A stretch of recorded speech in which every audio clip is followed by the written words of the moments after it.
레겜입니다. 1630년대 네덜란드 암스테르담은 초기 자본주의 시대의 중심지로 동방의 향료를 찾아 대양을 건너는 범선들이 출발하는 곳이었습니다. 자연 암스테르담은 돈이 넘쳐나는 황금기를 구가했습니다. 그러던 중 튤립 뿌리 광란 사태가 일어났습니다. 튤립은 160여 종이 있는데 주로 지중해 연안 국가에서 잘 자랐습니다. 콘스탄티노플, 지금의 이스탄불에서 튤립이 처음으로 네덜란드에 들어오자 이 남극풍의 꽃은 사람들의 마음을 사로잡았습니다.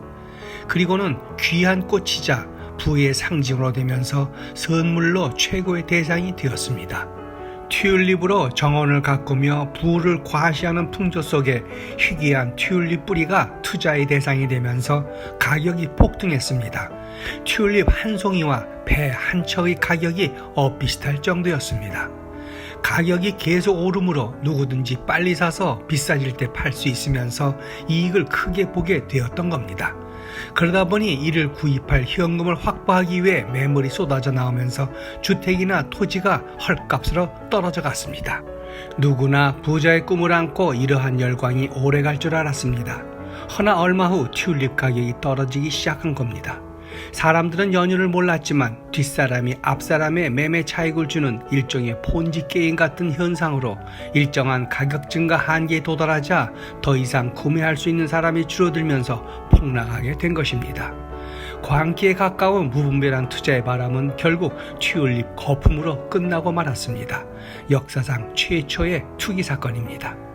100년쯤 뒤 1720년 프랑스에서는 집회 광란 일명 미시시피 사건이 터졌습니다.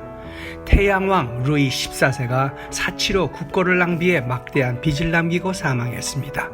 파산 위기에 몰린 프랑스 왕실은 땅을 담보로 화폐를 발행하면 상업과 무역이 살아날 거라는 이민자 출신의 존 로의 제안에 따라 토지은행을 설립했습니다. 존 로는 스코틀랜드 출신으로 어려서부터 금장인이었던 아버지 덕분에 돈의 흐름에 관심이 많았습니다. 런던 유학 중 결투로 인한 살인 혐의로 체포되자 탈출해 유럽으로 건너가 도박꾼으로 살았습니다. 그러면서 근본이 제도의 의문을 품고 땅을 담보로 지폐를 발행하는 토지은행을 생각해낸 거였습니다. 은행은 토지를 담보로 은행권을 내주고 후에 금으로 바꿔주는 식이었습니다. 그러니 더 많은 담보를 받고 더 많은 지폐를 내주려면 금이 더 필요할 수밖에 없었습니다. 당시 프랑스는 미국 대륙에 광활한 토지를 갖고 있었습니다. 루이지애나 지역대입니다. 존 라는 미시시피 유역에 프랑스 식민지를 운영하는 회사를 세우고 금광 개발을 목적으로 많은 수익을 낼 것이라고 선전하며 돈을 대출해주는 등 투자를 부추겼습니다. 하지만 금이 발견되지 않으면서 국가 빚을 갚기 위해 찍어낸 지폐는 주식을 사는 데 쓰이고 다시 돌아오고 더 많은 주식을 사기 위해서 더 많은 돈을 찍어야 내기만 하다가 결국 미시시피 거품은 붕괴되었습니다. 존 로는 가까스로 탈출해 베니스에서 무일푼으로 죽었습니다. 그리고 이 일로 프랑스 재정은 거덜났으며 물가 불안에 시달리던 시민들은 곳곳에서 봉기했고 결국 이는 프랑스 대혁명으로 이어졌습니다.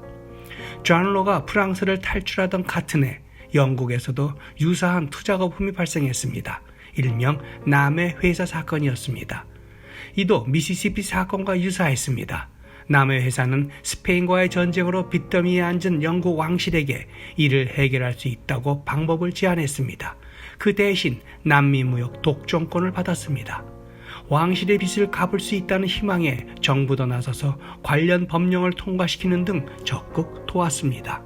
그러자 투자자들이 몰려들고 회사 주식가는 폭증하고 주식 수요가 폭등하면서 운이 좋은 사람들은 부자가 되었습니다. 허나 남미무역 독점권은 이미 스페인이 갖고 있었음을 몰랐기 때문에 회사는 허명일 뿐 수익이 없었습니다.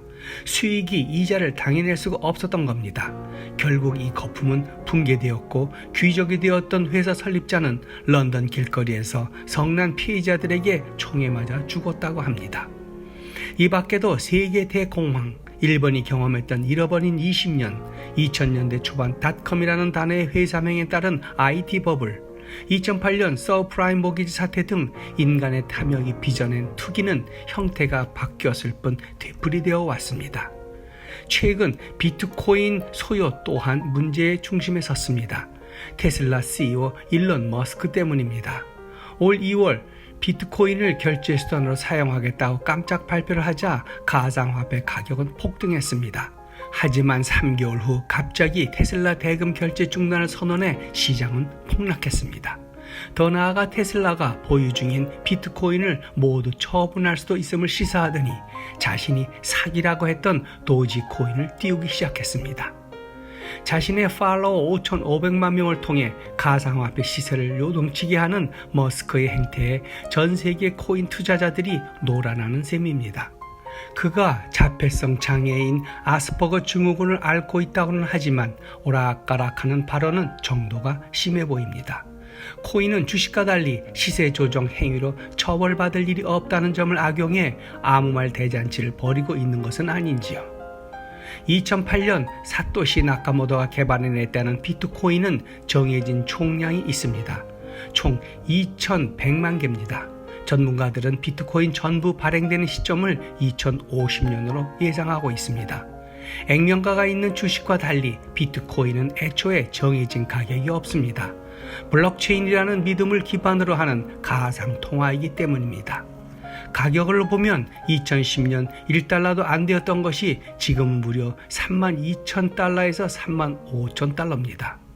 단지 해킹을 막기 위한 기술인 블록체인 자체의 유용성은 인정하는 분위기지만 암호화폐가 화폐나 금융 시스템을 언제 어느 정도까지 대체할지를 두고는 의견이 분분합니다.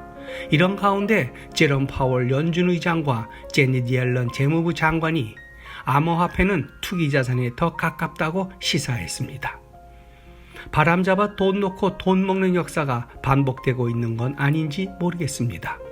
우리가 잘 아는 만유인력을 발견한 과학자 뉴턴 역시 앞서 말했던 남의 회사에 투자해 2만 파운드를 잃고는 이런 말을 남겼다고 합니다.